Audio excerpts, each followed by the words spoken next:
Once, in a quiet little town, two siblings, Leo and Maya, stumbled upon something they were never meant to find. It began in an attic, dimly lit, coated in dust, filled with forgotten things.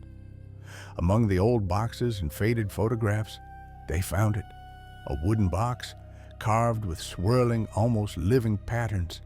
It looked ancient, curious, dangerous. They were supposed to be cleaning, but they were just kids, bored and looking for some distraction to keep them entertained. Inside the box, there was no treasure, only a yellowed card worn thin with age, its words written in trembling handwriting. "Speak your secret to the silence, and the silence will answer." It was a game called The Whispering Trial. The rules were simple. To play, you had to go to the bathroom, turn off the lights, and light a single candle. Then you had to whisper your deepest, most terrible secret, something you'd never told anyone, to your reflection in the mirror. If you were worthy, the silence would grant you a wish. At first they laughed. Maya thought it was nonsense, the kind of creepy folklore adults make up to scare kids, and she wasn't interested.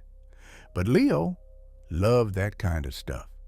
He begged Maya to play. "Come on, Maya," he said. "It'll be fun. What's the worst that could happen?" And curiosity, that quiet, dangerous kind, has a way of winning.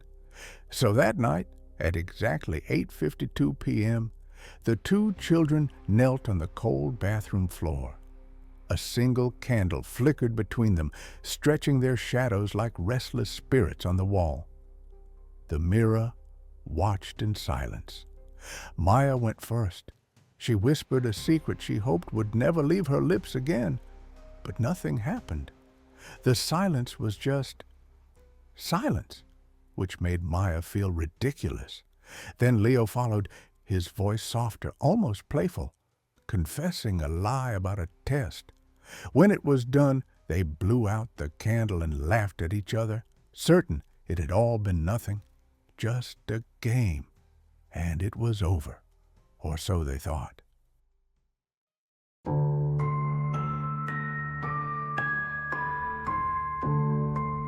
The next morning, something changed. Leo's wish came true first. He found a $20 bill lying on the sidewalk, the exact amount he needed for the new video game he wanted. He was ecstatic and ran to tell his sister. "It worked, Maya!" It actually worked.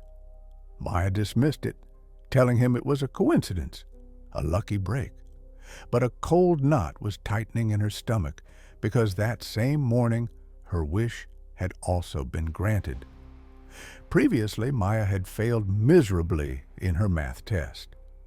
The teacher had made a joke about her score, and the whole class burst into laughter.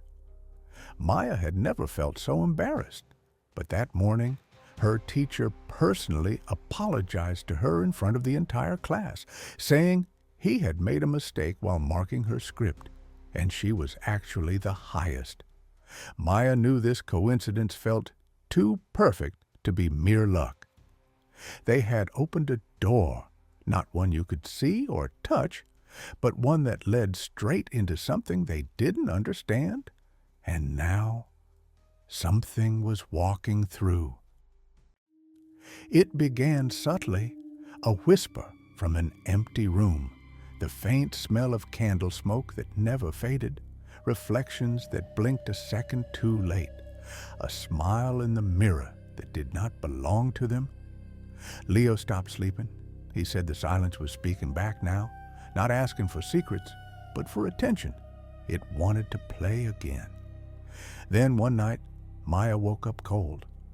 The clock read 8:52 p.m., and from the hallway came a voice, her voice, whispering the same secret she had spoken to the mirror. It wasn't an echo, it was imitation. The silence had learned. Now it no longer granted wishes. It took them. Secrets, voices, reflections, all swallowed by the thing that lived beyond the glass. That night, the box returned to the table where it was first opened, its lid slightly ajar, as though waiting. And as dawn crept over the house, one final whisper drifted from the shadows, soft, wrong, and familiar. It sounded like Leo's voice, calling Maya's name, inviting her to play again.